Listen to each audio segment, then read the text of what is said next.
Hello प्यार छात्रों, कैसे हो आप सभी। उम्मीद करता हूँ आप सभी लोग स्वस्थ और मस्त होंगे। तो आज के इस वीडियो में आपको हिंदी का लेटेस्ट मॉडल पेपर के बारे में बताऊंगा। जितने बच्चे 2025 यूपी बोर्ड एग्जाम की तैयारी कर रहे हैं तो इस वीडियो को लास्ट तक जरूर देखना। तो चलिए आज के इस वीडियो को स्टार्ट करता हूँ। इसमें बच्चों आपकी समय विधि रहेगी, वो रहेगी आपकी 3 घंटे 15 मिनट। जब आप एग्जाम देने जाएंगे, जो आपके 15 मिनट रहेंगे वो आपको प्रश्न पत्र पढ़ने के लिए निर्धारित रहेंगे, और आपका जो पूर्णांक रहेगा वो रहेगा आपका 70 का। तो इसमें कुछ निर्देश भी रहेंगे जो आपके 15 मिनट होते हैं, वो आपको प्रश्न पत्र पढ़ने के लिए दिए जाते हैं।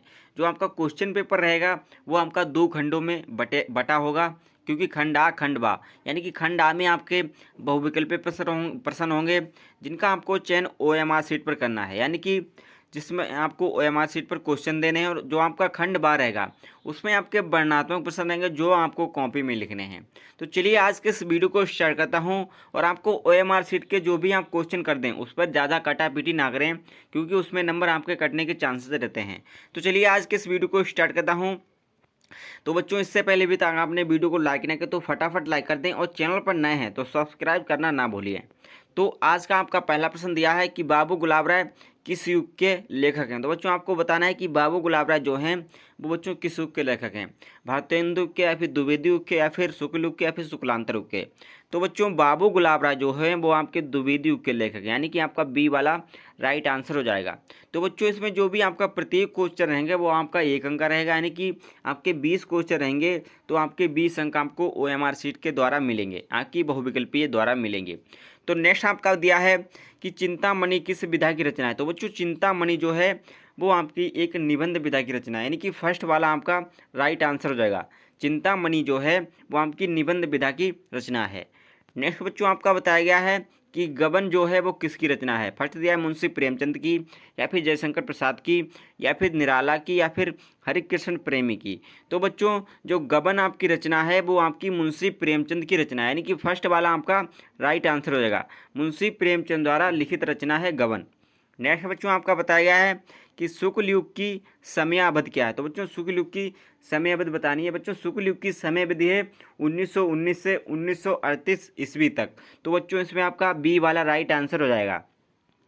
नेक्स्ट आपका बताया गया है, इसमें बताया गया नीड़ का निर्माण फिर किस विधा की रचना है, यानी कि नीड़ का निर्माण फिर जो है वो आपकी किस विधा की रचना है। तो बच्चों नीड़ का निर्माण वो है आपकी आत्मकथा विधा की रचना, आत्मकथा विधा की रचना, यानी कि आपका बी वाला राइट आंसर हो जाएगा। नेक्स्ट बच्चों आपका बताया गया है कि प्रिय प्रवास किस युग की रचना है। तो बच्चों आपको बताना है कि प्रिय प्रवास किस युग की रचना है। फर्स्ट दिया है द्विवेदी युग की, या फिर भारतेंदु युग की, या फिर प्रगतवादी युग की, या फिर छायावादी युग की। तो बच्चों आपको बताना है कि प्रिय प्रवास जो आपकी रचना है वो किस युग की रचना है। तो बच्चों प्रिय प्रवास जो रचना है वो आपकी द्विवेदी युग की रचना है, कि फर्स्ट वाला आपका राइट आंसर हो जाएगा। नेक्स्ट आपका बताया गया है, इसमें बताया गया है कि मधुशाला किसकी रचना है। तो बच्चों मधुशाला जो है आपकी वो आपकी एक रचना है, वो किसके द्वारा रचित रचना है। तो बच्चों मधुशाला जो रचना है वो आपकी हरिवंश राय बच्चन की रचना है, यानी कि हरिवंश राय बच्चन द्वारा रचित रचना है मधुशाला। नेक्स्ट बच्चों आपका बताया गया है कि भारत भारती किसकी रचना है। तो बच्चों आपको बताना है कि भारत भारती किसकी रचना है। तो बच्चों भारत भारती जो रचना है वो आपकी मैथिली शरण गुप्त की रचना है, यानी कि बी वाला आपका राइट आंसर हो जाएगा।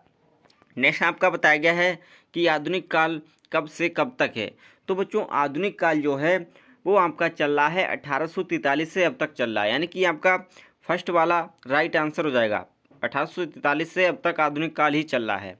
नेक्स्ट आपका बताया गया है मतीराम किस युग के लेखक हैं। जो बच्चों मतीराम है वो किस युग के लेखक हैं, आधुनिक काल के, या फिर आदिकाल के, या फिर दिया है भक्त काल के, या फिर रीतकाल के।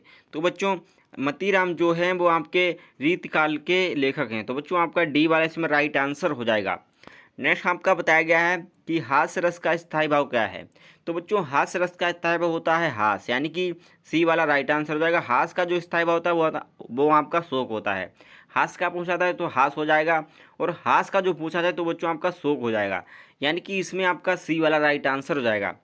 नेक्स्ट आपका बताया गया है 12वां, इसमें बताया गया है सोह तोड़े पीठ पर श्याम सलोने गात, मालो नील मरसेल पर आता परियो प्रकाश। तो बच्चों इससे जो आपकी पंक्तियां है इसमें कौन सा अलंकार है। तो बच्चों ये आपका सोह तोड़े पीठ पर श्याम सलोने गात, ये आपका उत्प्रेक्षा अलंकार है, यानी कि इसमें बी वाला आपका राइट आंसर हो जाएगा, श्याम सलोने गात। तो आपका ये उत्प्रेक्षा अलंकार है।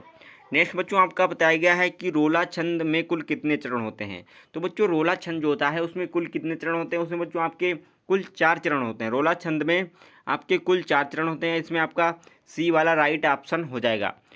नेक्स्ट बच्चों आपका बताया गया है आकर्षण शब्द में किस उपसर्ग का प्रयोग किया जाता है, यानी कि किस उपसर्ग का प्रयोग किया गया है आकर्षण शब्द में। तो जो आकर्षण शब्द में अक जो उपसर्ग है इसका प्रयोग किया गया, यानी कि आपका सी वाला इसमें राइट आंसर हो जाएगा। नेक्स्ट आपका बताया गया है कि रचना के आधार पर वाक्य कितने प्रकार के होते हैं। तो बच्चों वाक्य आपके 3 प्रकार के होते हैं। तो रचना के आधार पर भी आपके 3 प्रकार के ही होते हैं, यानी कि आपका डी वाला राइट आंसर हो जाएगा। नेक्स्ट बच्चों आपका बताया गया है, इसमें बताया गया है कि पीताम्बर में कौन सा समास है। तो बच्चों पीताम्बर में आपका एक बहुब्रीहि समास छुपा होता है, यानी कि बहुब्रीहि समास होता है पीताम्बर में, यानी कि आपका सी वाला राइट आंसर हो जाएगा। नेक्स्ट आपका बताया गया है कि असुर का तत्सम रूप। तो बच्चों असुर का तत्सम रूप होता है, आंसू का तत्सम रूप होता है असुर, यानी कि आपका ए वाला राइट आंसर हो जाएगा। तो बच्चों यहाँ पर आंसू है, मैंने असुर कर दिया तो कोई दिक्कत नहीं है। तो आंसू का जो आपका तत्सम रूप हो जाएगा वो हो जाएगा आंसू। नेक्स्ट बच्चों आपका बताया गया है कर्तव्यवाच्य जो है वो किसकी प्रधानता है। कर्तव्यवाच्य में किसकी प्रधानता है। तो बच्चों कर्तव्यवाच्य में आपकी कर्ता की प्रधानता, यानी कि आपका फर्स्ट वाला राइट आंसर हो जाएगा। कर्तव्यवाच्य में आपकी कर्ता की प्रधानता है, तो बच्चों इसमें आपका फर्स्ट वाला राइट आंसर हो जाएगा। नेक्स्ट आपका बताया गया है कि ताभ्या शब्द में वचन एवं विभक्ति आपको बतानी। तो बच्चों ताभ्या शब्द में वचन एवं विभक्ति है तो चतुर्थ विभक्ति बहुवचन है, यानी कि डी वाला आपका राइट आंसर हो जाएगा। चतुर्थ विभक्ति बहुवचन भी है, आपकी पंचम विभक्ति बहुवचन भी है और तृतीय विभक्ति बहुवचन भी है। तो आपको ये याद करना है, क्योंकि इसमें पंचम नहीं दी गई है ना तो आपकी तृतीय दी गई है, तो आपकी चतुर्थ दी गई है, तो आपकी चतुर्थ विभक्ति बहुवचन हो जाएगा। नेक्स्ट आपका बताया गया है कि निम्नलिखित में सर्वनाम है। तो बच्चों सर्वनाम जो है यहाँ पर वो आपका है बह। बह जो है आपका सर्वनाम है। मनुष्य आपका नहीं सर्वनाम है, बचपन भी नहीं आपका सर्वनाम है, तो वो आपका बह सर्वनाम है। तो आपके 20 नंबर इसी तरीके को क्वेश्चन आपको देखने को मिलेंगे। तो 20 नंबर आपको इजीली आपको OMR शीट पर करना है, जिससे आपको काटापीटी ज़्यादा नहीं करनी है। तो नेक्स्ट आपके 50 नंबर जो रहेंगे आपके वर्णनात्मक प्रश्न रहेंगे, जिसका आपको कॉपी पर आपको बढ़िया हैंड राइटिंग के साथ लिखना है, तो आपको वहाँ से नंबर मिलेंगे। तो बच्चों इसमें आपका मतलब आपको गद्यांश पर आधारित 3 प्रश्नों के उत्तर देना है, यानी कि जो आपका गद्यांश जो पैराग्राफ है गद्यांश का, इस पर जो आपके आधारित 3 प्रश्न रहेंगे जिसका आपको उत्तर देना है इसी को पढ़कर। तो बच्चों इसमें जो आपके 3 प्रश्न रहेंगे जो प्रत्येक 2-2 अंक के रहेंगे, यानी कि इससे आपका 6 नंबर मिलेगा। तो तीनों प्रश्न का आपको इसी को पढ़कर उत्तर देना है। तो इसमें दिया गया है कि कोई बात नहीं कि एक स्वभाव और रुचि के लोग में ही मित्रता हो सकती है। समाज में विभिन्नता देखकर लोग एक दूसरे की ओर आकर्षित होते हैं। जो गुण हम में नहीं है, हम चाहते हैं कि कोई ऐसा मित्र न मिले जिसमें बेगुण हों। जो आपका या पैराग्राफ रहेगा इसको आपको पढ़कर अच्छी तरीके से पढ़कर आपको तैयार करना है पहले से ही, और आपको वहाँ पर 3 क्वेश्चन रहेंगे जिसका आपको उत्तर देना है। पहले रहेगा उपयुक्त गद्यांश का संदर्भ लिखिए। आपको इसका संदर्भ लिखना है कि ये जो पैराग्राफ है ये किसके द्वारा लिखित पैराग्राफ है, किस पाठ से लिया गया है, इसके लेखक कौन है, ये आपको अच्छी तरीके से याद कर लेना है। 2 नंबर इसके आपको मिल जाएंगे। फिर आपको गद्यांश के रेखाचित्र अंश की व्याख्या करनी है, जिसके नीचे अंडरलाइन आपको है वहाँ तक दूसरे नंबर पर आपको व्याख्या करनी है। 2 नंबर इसके मिल जाएंगे।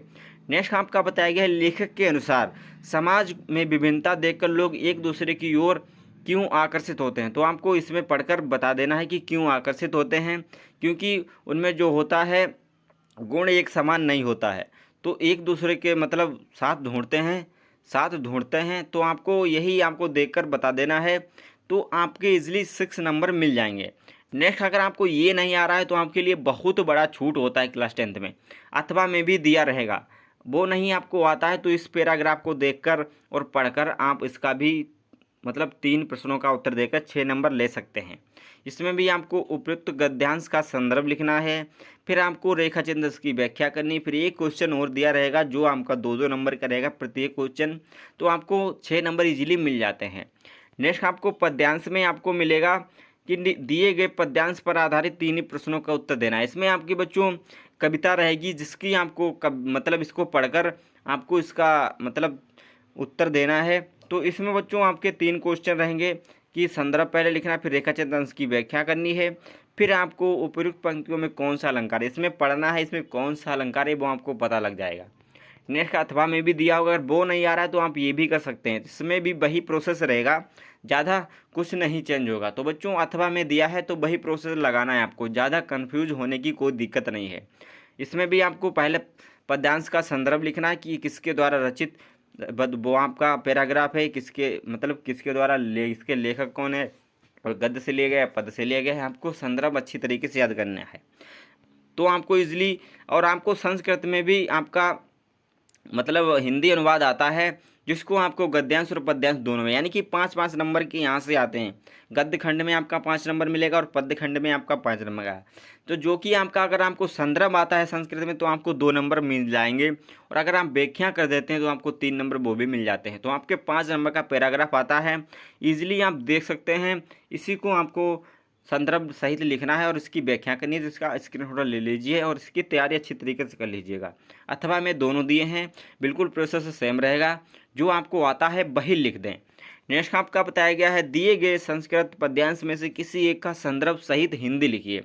जो आपका यहाँ पर पैराग्राफ या फिर श्लोक दिया गया है, इसका आपको संस्कृत में मतलब हिंदी अनुवाद कर कर लिखना है और संदर्भ सहित लिखना है। संदर्भ के 2 नंबर मिलेंगे। तो इसमें आपको पैराग्राफ जो आपका मतलब श्लोक दिया है, इसमें आपको संदर्भ सहित आपकी इसकी व्याख्या करनी है अच्छे से। नेक्स्ट आपका दिया गया है कि किसी भी मतलब अपने पाठ्य पुस्तक खंड के आधार पर निम्नलिखित प्रश्नों में से का उत्तर दे। तो बच्चों ये जो आपके क्वेश्चन रहेंगे, जो आपने पढ़ा है, जो आपके ज़िले में आता हो, वो आप अपने सर से पूछ लीजिएगा कि आप कौन से ज़िले से हैं, कौन सा आ रहा है। तो बच्चों आप उसको याद कर लीजिए।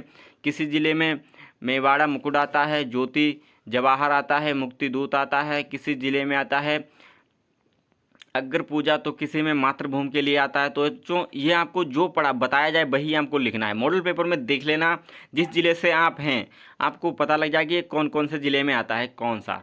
तो बच्चों वहाँ से देख लें मॉडल पेपर से। नेक्स्ट आपका बताया गया, इसमें बताया गया है कि दिए गए लेखकों में से किसी एक का जीवन परिचय देते हुए उनकी रचना लिखिए। तो बच्चों लेखक का जीवन परिचय जो आप लिख देंगे उसके 3 नंबर मिल जाएंगे, और 2 नंबर जो रहेंगे आपके रचना के मिलते हैं।